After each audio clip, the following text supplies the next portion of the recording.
Middle Path Radio, your number one online Islamic talk station. Assalamu alaikum guys, welcome to another episode of Raw with RAZA for Middle Path Radio. I thought today I'd talk about just two topics really before Ramadan starts, and that was one about the death, the passing away of Muhammad Ali, the greatest boxer ever, and of Ramadan that's around the corner. And inshallah on Monday, Tuesday we'll be beginning this great month.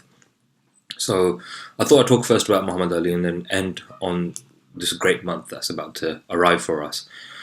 And it's, with Muhammad Ali, what is there to say apart from Inna Lillahi wa Inna Ilayhi Raji'un? The greatest boxer of all time has finally returned to his maker, like we all must. And it's just sad. I'm just so sad by the whole story. Anyone that has grown up reading any quotes from Muhammad Ali or seen any of his fights or clips of them, etc., or even that Will Smith movie, do you remember when they kind of did a remake of the whole thing, and the Rumble in the Jungle fight, the whole thing? We've lost an icon, and just one of the greatest modern day Muslims that we have to look up to. And I think that is one thing that really stands out for me from the life of Muhammad Ali is that it's the reason why so many Muslims loved him and still love him and will miss him is because they lived through him. They looked up to him because he was an honest man who stood up against injustice, who spoke truth to power, who represented the little guy, who was a voice against injustice. And that's why we loved him so much. That's why I loved him. It's because I was like, you're so brave, you're so strong, you're so handsome, you're so well spoken. Everything about you is just you're the greatest. You're the greatest boxer ever. You're one of the greatest speakers ever.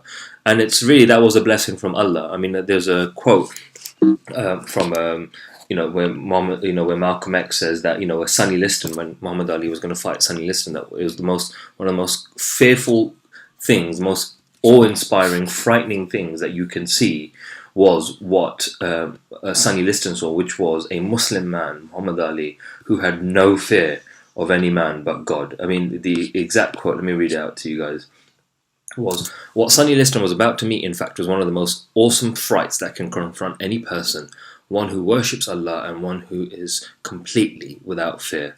And that really was Muhammad Ali. One of the greatest moments about him that really stands out to me is that he actually gave up the best years of his life as a boxer. There's only a few years that you have in that sport, before age catches up with you. And he gave the best years up so that he could make a stand against the US's war and the killing of people in Vietnam. And it makes you think how many Muslims would be brave enough to do that today, who would put themselves on the line for a cause that matters and for their religious beliefs. It was just, I really do miss him. And I think it's one thing I would say though today is that you're going to see a lot of politicians, a lot of mainstream media outlets saying, oh, we're really going to miss Muhammad Ali. I saw the flipping Daily Mail posting about it too. And it's important that we don't let any of those people own the life of Muhammad Ali or sanitize it. Muhammad Ali is not theirs, he's ours. And if he was a young man today speaking out against them, they would have labelled him as an Islamist, as an extremist, or whatever propaganda term they want to use. And it's important to remind them of that they don't get to own him. He's ours. He represents us. He represents the oppressed. He represents those who are speaking out against injustice. And I think really, it's, people often say that, I wish we had more people like Muhammad Ali and Malcolm X and others, but we shouldn't be praying to Allah for more people like that. Instead, we should be praying to be like them. They are human beings at the end of the day, and I think that's really vital for us to remember. They are human beings who believed in God, who took a step towards Allah, and look how Allah rewarded them, that to this day they are revered, they are respected, and people want to emulate them. And I think that is, and we should want to be like that. We should want to be like them, not ask for Allah to make someone else like Muhammad Ali or Malcolm X. No, we should want to be like them, because look how much they achieved, and look at the impact that they've made. We can make that impact too, God willing. And that's it. I don't know what else to say really, apart from I was just genuinely sad when I saw the news. When I saw the news yesterday about the whole, he's been put on life support and his family are kind of waiting for the news. It was sad. It really was. And Allah make it easy for his family. And Allah grant him the highest station possible in heaven and make him, And I think one thing that I'd like to think is that it's because Muhammad Ali, Malcolm X never patched things up, and that was because Muhammad Ali was still part of Nation of Islam, etc. There were some things, and Muhammad Ali always said that one of his biggest regrets was that he didn't get a chance to patch things up with Malcolm X, and he's genuinely saddened by that. But it's alright, man. These two great men, inshallah, they're going to meet in heaven, and they will get to reminisce about those great moments that they had. And just Allah, inshallah, make us like these people, because they are good people, and we need to be like them, because Allah knows how difficult life is. And I think one quote of Muhammad Ali's that really stands out is when he said that it's, I know that I've got it made, but while, millions of other black people are catching hell, I'm not free until they're free. And I think that is the mindset that you and I all need to have, that we can't be at peace until other people are living at peace, that there can be no justice until there is justice for all. We won't be silent until everyone lives a free, peaceful life. And we will work towards that, inshallah. And now on to Ramadan. Ramadan is literally around the corner. Inshallah, we'll be starting in a couple of days. And I think I don't need to say anything about Ramadan that you and I don't already know. Take advantage of this month. Get a chance to get closer to Allah. But I think the one thing that really stands out for me is this.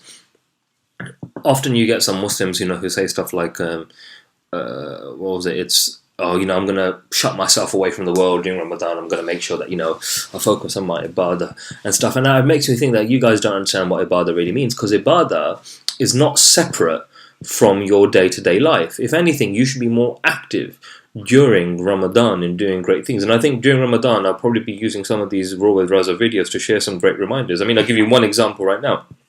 The Malay Revolt, M-A-L-E Revolt, in 1835, during Ramadan, free men who were forced to become slaves and brought over from Africa and were in Brazil, in one of the slave kind of colonies, during Ramadan, they actually, on the 27th night as well, they led a revolt against the slave owners in Brazil. And it is recorded in history as the most significant revolt in Brazil, which led to the downfall of slavery in that region. And and this was Muslims. They felt empowered to take more action during Ramadan, and I think that should be an inspiration for us. That Ramadan is not a month to shut yourself off from the world. For me, Ramadan is a month where it shows you your own potential. Your own potential to be disciplined, your own potential to get closer to Allah, your own potential to achieve more. And that's what this month is. And in this time when you see Muslims suffering from oppression, from the government demonizing Muslims, all these things, we have to use this month to get closer to Allah, spiritually and communally, in what we're seeing around us. We shouldn't separate our spiritual growth from community problems, from community issues, and from our societal problems. And I think that's the thing I really want people to take away for Ramadan, is that if Ramadan for you means just sitting, reading Quran and not applying those words in your life during that month and really going out of your way to do more good, then you don't understand Ramadan. I frankly don't think you understand it. And if you come across any Muslim speakers or organizations or mosques who try to tell people that, that's all you need to do, then you need to correct them, because that's not what Ramadan is about. Ramadan is about of doing more good. It's because it's a time to collect all the reward that you can get and if we're going to be like the walking Quran, the Prophet, peace be upon him, he never became less active during Ramadan. That was a time when he really upped his game, and that is a lesson for you and I, that we should up our game during Ramadan, stand up for against injustice. And one key thing I'd always say, this Ramadan, is that you're going to come across, Muslim shops that'll be selling Israeli dates. Make sure you boycott them, but obviously tell that shop to not sell them, and tell other people to not buy them from that shop as well. Use this opportunity to really, to speak out against injustice. And just let this Ramadan be the beginning of something great. So on that note, guys, just a short vid really, that it's, do think about today the life of Muhammad Ali, what a great Muslim he was, and how we can emulate that. And please do make sure you make the right preparations for Ramadan, and be like the Prophet who was more active during Ramadan, not less. Inshallah, enjoy your weekend, guys. Ramadan Kareem to you all, and inshallah we'll be talking again soon. Assalamu alaikum. Middle Path Radio. your number one online Islamic talk station.